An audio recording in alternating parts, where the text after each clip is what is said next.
Storytime. Today our theme is Groundhog Day because it is Groundhog Day. It is February 2nd. So let's go ahead and get started and let's get into our books. Alright, so this book is called Groundhog Day. Let's see what happens. One morning, Miss Connor wrote a poem on the blackboard. If the sun shines bright on Groundhog Day, the snow will swirl until it's May. If the snow blows hard on Groundhog Day, the sun will shine before it's May. Today is February 2nd, said Miss Connor. Remember? Winter began 6 weeks ago. Winter will end in 6 weeks from now. We're halfway through winter. But what is Groundhog Day? Asked Ayana. Jamie raised his hand. If on this day, Jamie said, a groundhog can see his shadow, we will have 6 more weeks of winter. But if a groundhog cannot see his shadow, then spring will come soon. That is crazy, said Michael. Crazy, but fun, said Miss Connor. Miss Connor set a small cage on her desk. Is that a groundhog, said Hannah. No, said Becky, that's a hamster. His name is Chester, said Miss Connor. He will be our groundhog today. Miss Connor took Chester to the windowsill. Chester will see his shadow for sure, said Riza. I do not want any more winter, said Emma. Miss Connor opened the door to Chester's cage, and Chester looked up and sniffed. Chester slipped out of his cage. He looked around. No shadow, cried Katie. No more winter, said Emma. But Chester is not always right, said Miss Connor. But that year, that bright sunny year, he was. The end. So they used Chester, a hamster, instead of a groundhog. Wonder how that worked. Groundhog, it's your day. It was a very dark and snowy night, and Gretchen Groundhog sat in her burrow worrying. In a few days, it would be February 2nd, when the world will be waiting and watching the little town of Piccadilly. On that day, for the first time, Gretchen would step from her burrow to stand before TV cameras, newspaper reporters and tourists, and a brass band. Everyone would be waiting as Gretchen looked for her shadow. For as long as she could remember, it had been her great-uncle Gus who searched for his shadow before the anxious crowd.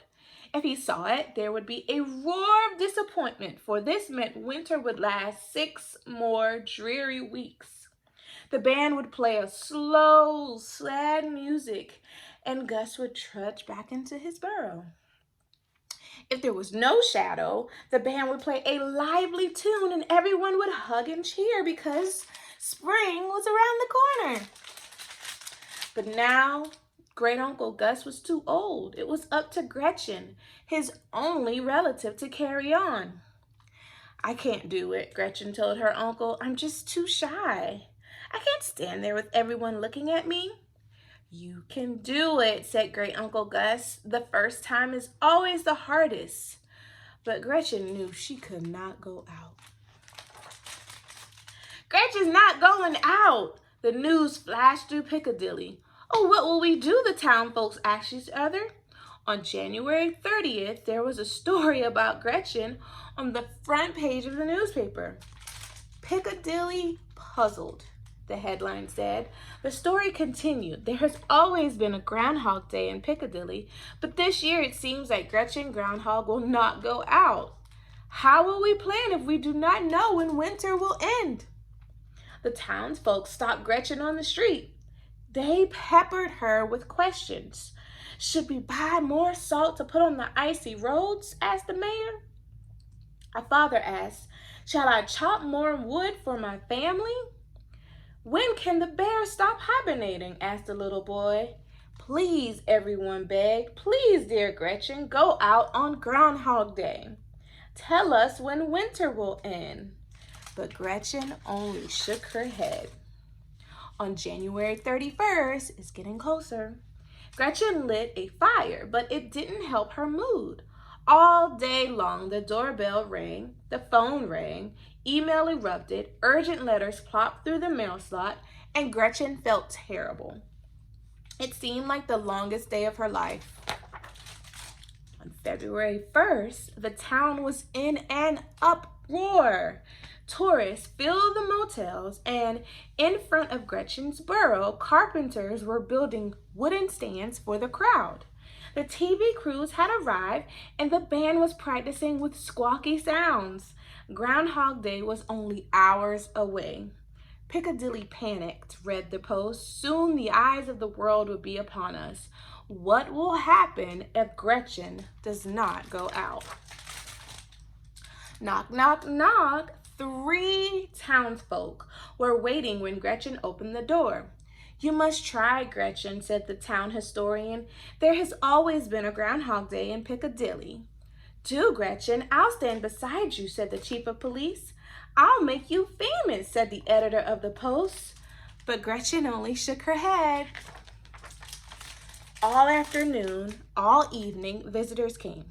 Knock, knock, knock. Gretchen, are you there? Knock, knock, knock. Gretchen. That night, weary and sad, Gretchen fell asleep in her rocking chair, but she heard the townsfolk even in her dreams. Knock, knock, knock. Please, Gretchen, open the door. Gretchen awoke, but the knocking did not stop. She hurried to the door and looked out the peephole, and there on the moonlit snow stood a little girl. It was Hester, the town historian's daughter. May I come in? Hester asked. Gretchen opened the door. She helped Hester take off her coat, soggy mittens, and wet boots. I won't stay long, Hester said. I wanted you to see these. I found them while I was helping my mother. She held out a wooden box. Some yellow paper was in it. Gretchen could see that they had old-fashioned writing on them. What's this? Gretchen asked. It's records from our town history, Hester explained. While Great-Uncle Gus made cups of cocoa, Gretchen studied the first piece of paper. Tomorrow I must go out, it read, to stand before pilgrims and Indians. I am greatly afeared. It was signed, Goody Groundhog. Gretchen was amazed. Goody Groundhog lived in a time long ago. She came to America on the Mayflower, before there was a Piccadilly. My mother says Goody told everyone the second winter would be better than the first, said Hester, and they were very glad. Gretchen leafed through the papers. Here's one by George Groundhog at Valley Forge, she exclaimed. He says, I am afraid to go out, but I shall. The winter has been long and hard. The soldiers must know what will be. My mother says that George told them the winter would go on a long time, and everyone was sad. As Gretchen read through the papers, she became more and more excited. There was a page from a brave General Grant Groundhog who fought in the Civil War, and Gene Groundhog, the tough cowboy, and Gloria Groundhog, who became a movie star. They were all afraid to go out, Gretchen said. She read the last piece of paper. I'm scared, but tomorrow I will try to go out. And it was signed Gus Groundhog. You? Said Gretchen to Great-Uncle Gus. Her great-uncle looked surprised. Then a dreamy look came into his eyes. It was so long ago I had forgotten about it, he said. Now I remember I couldn't eat or sleep the night before. What happened then? Asked Gretchen. My great-uncle Grover helped me, said Gus. He said, you can do it, Gus. The first time is always the hardest. The clock began to chime. 9, 10, 11, 12. They all counted together. Oh my gosh, I've got to go, Hester said. I've never stayed up so late. Thank you for everything, Hester, Gretchen said. She and Hester gave each other a big hug. Gretchen went to bed and lay quietly in the darkness. She thought about the next morning, about all the townsfolk gathered, the TV cameras in the crowds, the blaring of the band. She turned on the light and wrote a few lines on a piece of paper and put it in the history box. Then she closed her eyes and fell asleep. Gretchen's dreams were peaceful. She was awoken by the sound of voices and streaks of the band tuning up. She put on her coat and muffler, boots and mittens. She took a deep breath. You can do it, she whispered to herself. Then Gretchen Groundhog flung open the door and stepped out into February morning. Piccadilly pleased and proud because Gretchen goes out. The end. I'm so glad Gretchen got her courage and stepped out on Groundhog Day.